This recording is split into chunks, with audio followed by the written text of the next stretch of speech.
I need to get this off my chest because I'm still shaking. My coworker stole 6 months of my work, presented it as her own, got promoted to senior manager, and for weeks, everyone thought I was just bitter about not getting the job. But yesterday, I sent one email that burned her entire career to the ground. Let me back up. My name is Maya, I'm 29, and until last week I worked as a mid-level analyst at a tech consulting firm. Nothing glamorous, but I was good at what I did. Really good. The kind of person who stays late, volunteers for extra projects, and genuinely cares about the work. My boss, Richard, always praised my attention to detail and my ability to see patterns others missed. Then there was Sienna. Sienna joined our team about 8 months ago.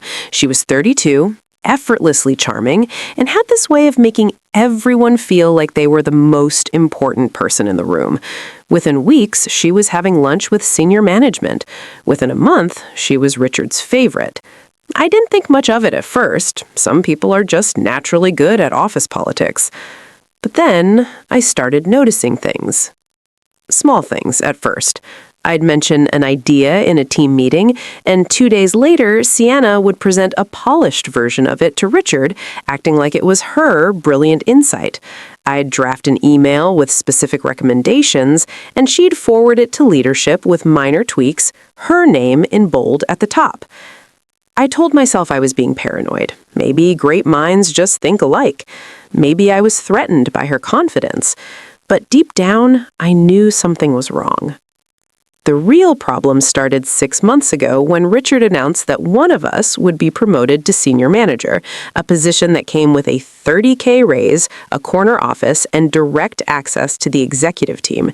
He said the decision would be based on a major presentation to the board about streamlining our client acquisition process. I saw my shot. I had been working on an acquisition analysis for months as a side project, tracking conversion rates, identifying bottlenecks, and developing a proprietary scoring system that could predict client lifetime value with 87% accuracy. It was the kind of work that could transform our department. I told Sienna about it one afternoon over coffee.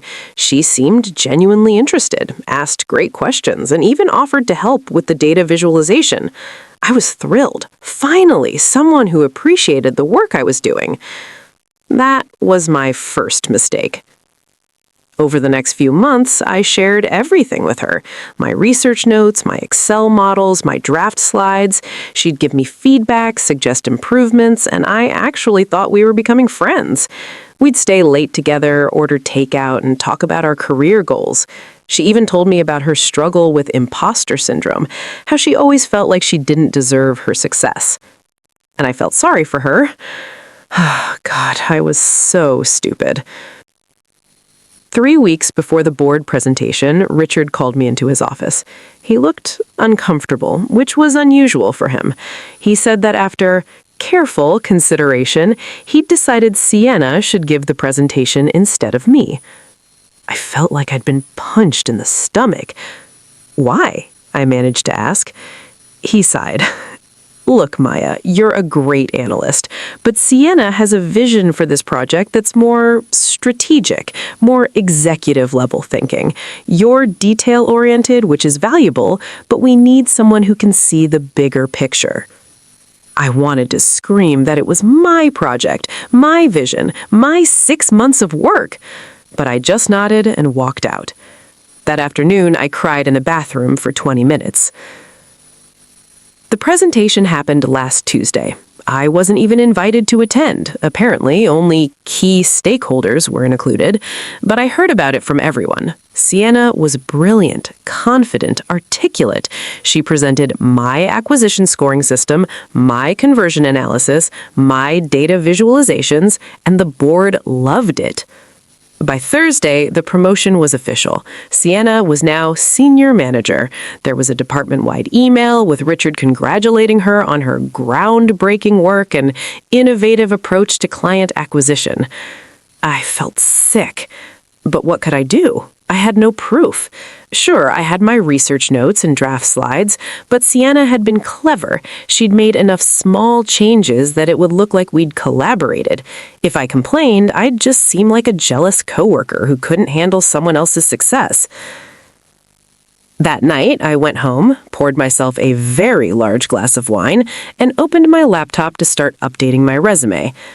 That's when I saw it. My company uses a document management system that tracks every edit, every version, every time someone opens or downloads a file. I'd never paid much attention to it before, but suddenly I was very interested in the audit logs. I started digging. And what I found made my blood run cold. Sienna had accessed my research folder 247 times over 6 months.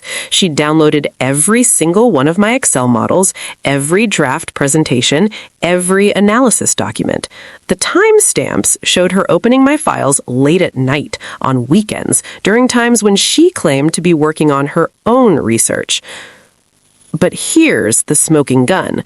I found 17 different versions of my presentation in the shared drive, all created by Sienna, all dated after I'd shared my work with her. Each version was 85 to 90% identical to my drafts, with minor cosmetic changes. The scoring algorithm I'd developed, she copied it line by line, then renamed the variables.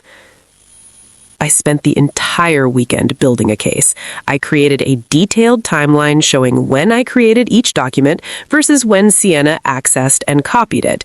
I compiled side-by-side comparisons of my original work and her final presentation.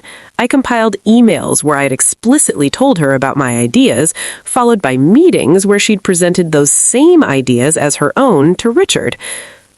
I had 156 pages of evidence.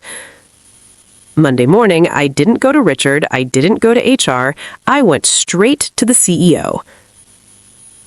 I drafted the most professional, devastating email of my life. Subject line, urgent. Evidence of intellectual property theft and fraud in promotion process. I attached my 156-page evidence packet and hit send at 7:47 a.m. By 9:15 a.m., I was called into a conference room with the CEO, the chief legal officer, and the VP of HR. They asked me to walk them through everything. I did. They took notes. They asked questions. They looked increasingly angry, but not at me. By 2 p.m., Sienna was escorted out of the building by security. By end of day, there was a company-wide meeting where the CEO apologized for a serious breach of professional ethics and announced a full review of our promotion processes. This morning, exactly a week after Sienna's promotion, I was called into the CEO's office again.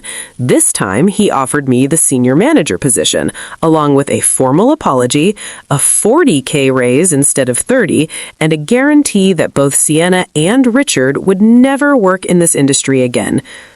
I accepted. Sienna sent me an email yesterday from her personal account. It was long, rambling, full of excuses about how she was under so much pressure, how she never meant to hurt me, how she thought we were collaborating. She asked if I'd be willing to give her a reference for future jobs. I didn't respond. Some people are saying I went too far, that I ruined her career over one mistake. But this wasn't one mistake. This was 6 months of calculated theft, manipulation, and gaslighting. She didn't just steal my work. She stole my credibility, my confidence, and nearly stole my future. So no, I don't feel guilty. I feel vindicated. And honestly, her downfall was easier than I expected. All I had to do was tell the truth. The truth, as it turns out, has receipts.